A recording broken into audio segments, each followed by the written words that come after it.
Saudações e bem-vindos ao Conhecimento de A a Z. Hoje vamos mergulhar num tema que se ouve falar por todo o lado, mas que, bem, nem sempre percebemos bem o que é: a inteligência emocional. Temos aqui connosco um conjunto de fontes, artigos, guias, até excertos de livros, pronto, material variado para analisar. Exato.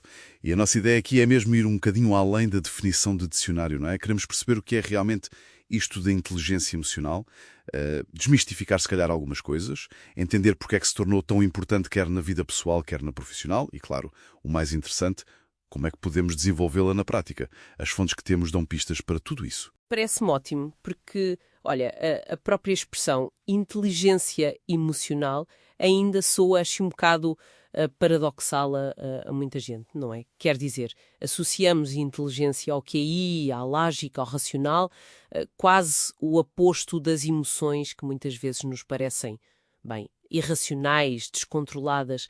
Como é que uma coisa tão volátil como as emoções pode ser inteligente? Ok, vamos lá tentar desmontar isto. É uma excelente pergunta para começar. E a resposta central que ecoa em quase todas as fontes é que a inteligência emocional não é sobre não ter emoções ou ser uma pessoa fria. Nada disso. Pelo contrário, é a capacidade de, primeiro, reconhecer e compreender as nossas próprias emoções, saber o que estamos a sentir e porquê. Segundo, gerir essas emoções de uma forma construtiva. E terceiro, estender isto aos outros, reconhecer, compreender e influenciar as emoções das pessoas à nossa volta. Ou seja, a ideia não é suprimir, é usar, é isso. Pegar nas emoções como informação, como um guia. Uma das fontes até dizia que é a base para ampliar o nosso pensamento, não para o limitar. Isso muda logo a perspectiva, não é? Precisamente. Em vez de sermos, sei lá, reféns das emoções, passamos a usá-las como uma ferramenta. Exatamente. E esta ideia, bem, não surgiu assim do nada. Embora o termo inteligência emocional seja relativamente recente, foi formalizado em 1990 pelo Peter Salovey e pelo John Mayer, como várias fontes indicam. A preocupação com estas competências socioemocionais já é antiga. Olha, Darwin já falava da expressão das emoções.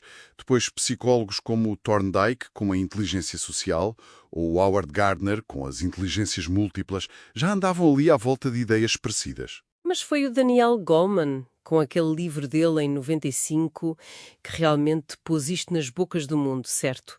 Lembro-me do impacto que teve, especialmente aquela ideia de que a IE podia ser mais importante que o QI para o sucesso. Sem dúvida. O Goleman foi fundamental para popularizar o conceito, sobretudo no mundo das empresas. E ele baseou-se muito no trabalho do Salovey e Mayer, mas criou um modelo talvez mais abrangente. É o que chamam muitas vezes de modelo misto ou de competências. É muito influente e prático.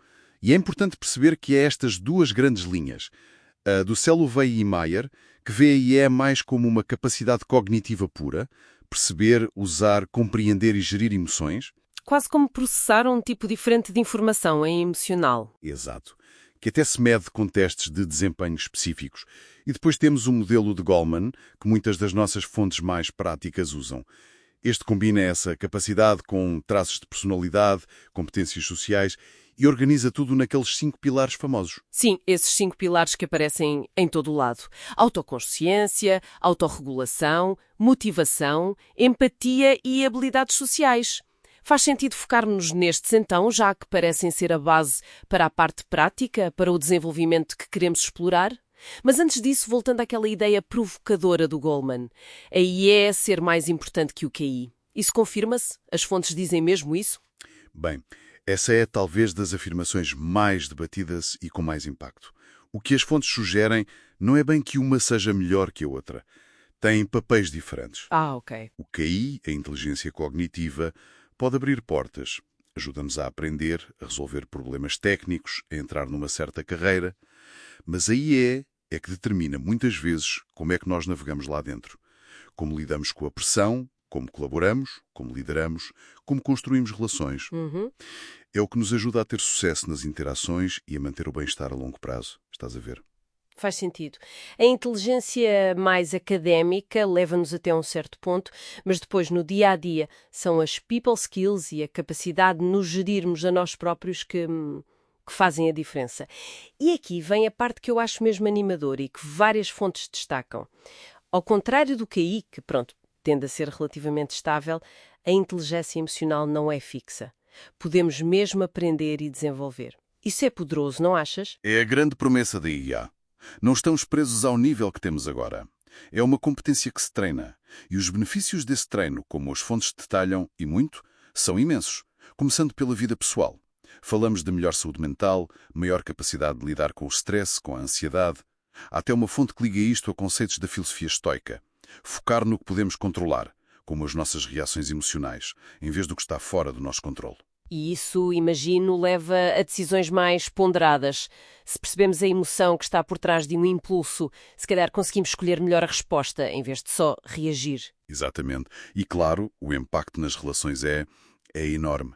Melhor comunicação, capacidade de resolver conflitos de forma mais saudável, relações mais profundas, mais empáticas, seja com o parceiro, com os filhos, com amigos. Uma das fontes até dava exemplos muito concretos de como pais com maior IE ajudam os filhos a desenvolverem-se emocionalmente, ou como casais com boa IE gerem melhor as discussões. E no trabalho? Aí parece quase um superpoder, pelo que as fontes indicam. É cada vez mais vista como uma competência essencial, não é só um extra simpático. Líderes com alta IE tendem a ser mais inspiradores, criam equipas mais coesas, mais motivadas, gerem melhores crises, retêm talento. Mas atenção, não é só para líderes. A colaboração, a comunicação eficaz, a resolução de conflitos, até o atendimento ao cliente, tudo melhora com a IE. E há dados concretos sobre isso? Não há. Lembro-me de ler sobre estudos em empresas que mostraram mesmo impacto financeiro. Sim. Algumas fontes citam exemplos. Um estudo na American Express, por exemplo, onde o treino em IE levou a um aumento nas vendas. Ou no Banco Imperial Canadiano de Comércio, onde os gestores com maior IE tinham melhor desempenho financeiro nas suas agências. Isto mostra que não é só conversa. Tem impacto real, tangível. E como um artigo de uma escola de negócios também salienta, a base disto tudo é a autoliderança. Antes de gerir equipas ou relações complexas, temos de ser capazes de nos gerir a nós mesmos, as nossas emoções, as nossas reações. No entanto, nem tudo são rosas, pois não? Temos de ter algum cuidado com o possível lado negro da IE. Uma das fontes alertava para o risco de manipulação. É um ponto crucial, sim. Um ponto ético. A capacidade de ler e influenciar as emoções dos outros, se não for guiada por valores sólidos, pode ser usada para fins egoístas, para manipular. Não basta ser emocionalmente inteligente, é preciso ser também eticamente responsável. Outro risco mais pessoal é que o próprio processo de autoconhecimento no início pode levar a alguma frustração ou autocrítica a mais. É um caminho de crescimento e, como qualquer crescimento, às vezes dói um bocadinho. Faz sentido. E também não confundir IE com ser bonzinho ou demasiado emotivo, certo? É sobre ser inteligente com as emoções, não é necessariamente andar a chorar pelos cantos ou a rir à gargalhada o tempo todo. Perfeitamente. Inteligência implica discernimento, saber adequar ao contexto. Então, vamos passar da teoria à prática. Como é que podemos saber onde estamos, em termos de IE? Medir isto não deve ser nada fácil, não é como um teste de matemática. Não é mesmo. Existem ferramentas formais, claro, testes psicométricos como o MSCIT, que é baseado no modelo do Salovey e Mayer, ou o EQI 2.0, que é um questionário de auto- e heteroavaliação, mais ligado ao modelo do Goldman. Algumas fontes mencionam-nos. São usados em recrutamento, em desenvolvimento profissional. Mas para o nosso dia-a-dia? Para a nossa autoavaliação, como fazemos? Aí, olha, a chave é a autoobservação honesta e prestar atenção ao comportamento. Como é que eu reajo quando estou sob pressão? Consigo identificar o que estou a sentir num momento de conflito? Ouço mesmo os outros ou estou só à espera da minha vez de falar? Como é que o meu corpo reage a certas emoções? As fontes sugerem que o comportamento que os outros veem, especialmente em situações difíceis, é um indicador mais fiável do que só a nossa ideia sobre nós mesmos. E pedir feedback. Isso parece assustador, mas útil. Extremamente útil, pode ser desconfortável, claro, mas perguntar a colegas de confiança, a amigos, familiares, como é que eles veem as nossas reações emocionais, a nossa capacidade de escuta. Pode dar-nos informações preciosas que sozinhos não conseguimos ver.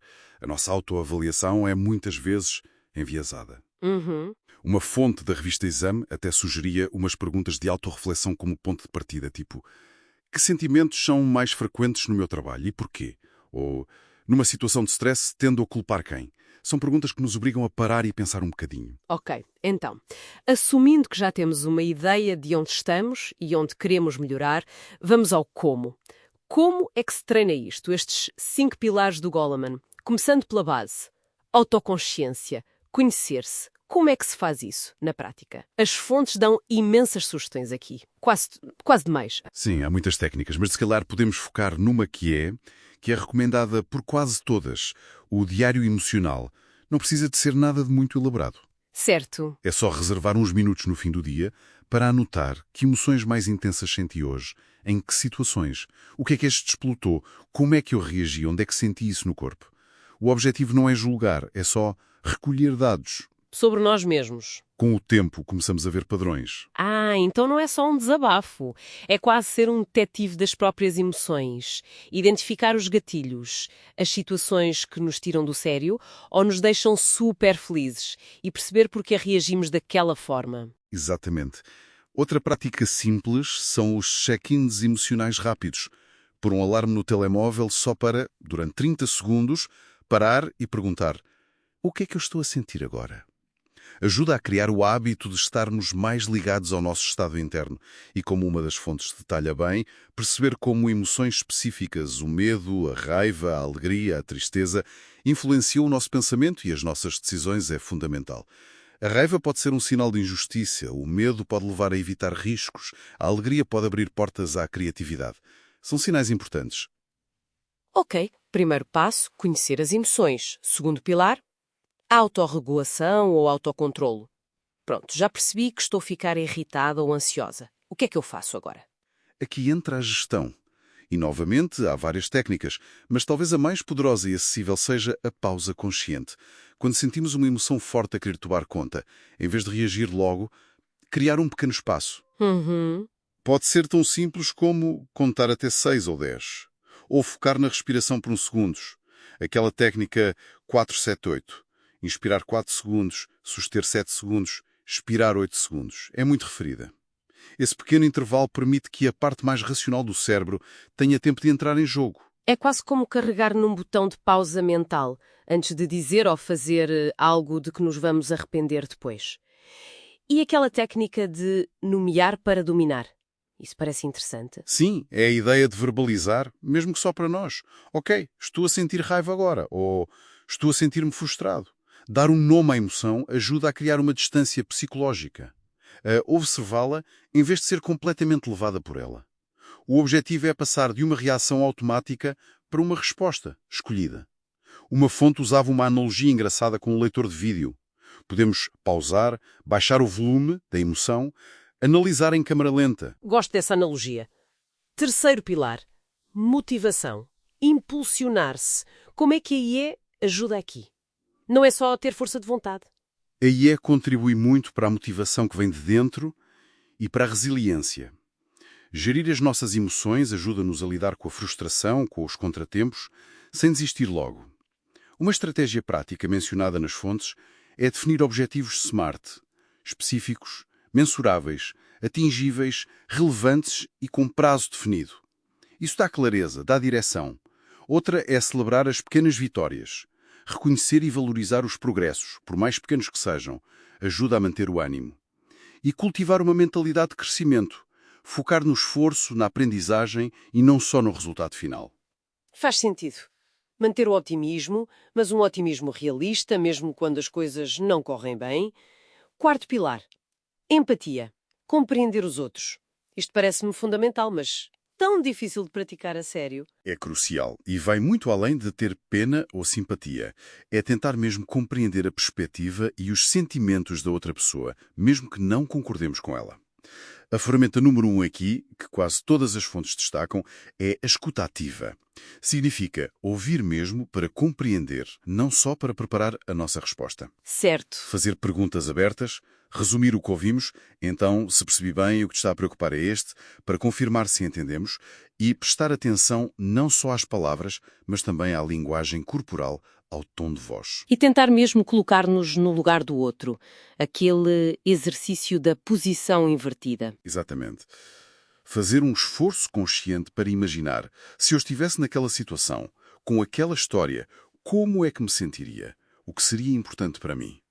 Outro aspecto importante é validar as emoções dos outros. Dizer algo como compreendo que te sintas assim, ou faz sentido que estejas frustrado, em vez de minimizar ou julgar. Não é nada, não devias sentir-te assim. Validar não é concordar, atenção. É só reconhecer que o sentimento do outro é legítimo, para ele. Compreendido. E, finalmente, o quinto pilar, habilidades sociais. Gerir relações. É aqui que tudo se junta, não é? Precisamente. É a aplicação prática da autoconsciência, da autorregulação e da empatia nas nossas interações com os outros. Uma competência-chave aqui é a comunicação assertiva. Ser capaz de expressar as nossas necessidades, as nossas opiniões, os nossos limites, de forma clara, direta e respeitosa. Sem ser passivo, mas também sem ser agressivo. Técnicas como usar a estrutura eu sinto quando tu, porque eu preciso de, ou os princípios da comunicação não violenta, observação, sentimento, necessidade, pedido, são muito úteis aqui. E saber dar e receber feedback, imagino, e lidar com conflitos, claro. Sem dúvida. Dar feedback construtivo que seja específico, focado no comportamento, não na pessoa, e também saber receber críticas sem ficar logo na defensiva. São marcas de boas habilidades sociais. Quanto aos conflitos, a abordagem passa por enfrentá-los diretamente, focando na procura de soluções que sirvam a todos, em vez de andar a apontar dedos ou a evitar a conversa. E um ponto muito importante, que uma das fontes mencionava e que muitas vezes esquecemos: definir barreiras saudáveis. Barreiras saudáveis. O que é isso na prática? Significa saber dizer não quando é preciso, comunicar os nossos limites de forma clara sobre a nossa disponibilidade, sobre o que estamos ou não dispostos a fazer ou a tolerar, proteger o nosso espaço e o nosso bem-estar emocional. Não é sobre afastar as pessoas, é sobre criar relações mais equilibradas, mais sustentáveis, onde as necessidades de todos são respeitadas. Evita muitos ressentimentos e problemas a longo prazo. Aliás, a filosofia estoica, que já mencionamos, também oferece estratégias interessantes para lidar com pessoas difíceis, focando sempre no que podemos controlar, as nossas próprias respostas e julgamentos. Uau! Cobrimos mesmo imenso terreno, desde desmistificar o que é inteligência emocional até estratégias muito concretas para a desenvolvermos naqueles 5 pilares. Fica claro que é uma jornada, é contínua, não é um sítio onde se chega e pronto. Exatamente. As fontes que analisamos mostram isso mesmo. A IE é uma competência dinâmica, tem muitas facetas e um impacto profundo em quase tudo na nossa vida. E o mais encorajador, acho eu, é que com intenção e com prática todos podemos melhorar. Não se trata de ser perfeito, trata-se de progredir. E para terminar, fica talvez uma reflexão, algo para levarmos desta análise. As fontes focam muito na IE para gerir emoções difíceis, para melhorar relações, para ter sucesso no trabalho. Mas pensando um bocadinho mais além, de que outras formas é que uma compreensão mais profunda e mais inteligente das nossas emoções e das dos outros poderia desbloquear outras áreas? Sei lá, talvez a nossa criatividade, a nossa capacidade de tomar decisões éticas, ou até um autoconhecimento mais profundo sobre os nossos valores, o nosso propósito. Piradora. Continuem a explorar connosco no Conhecimento de A a Z. Há sempre mais para descobrir e para desconstruir. Até à próxima.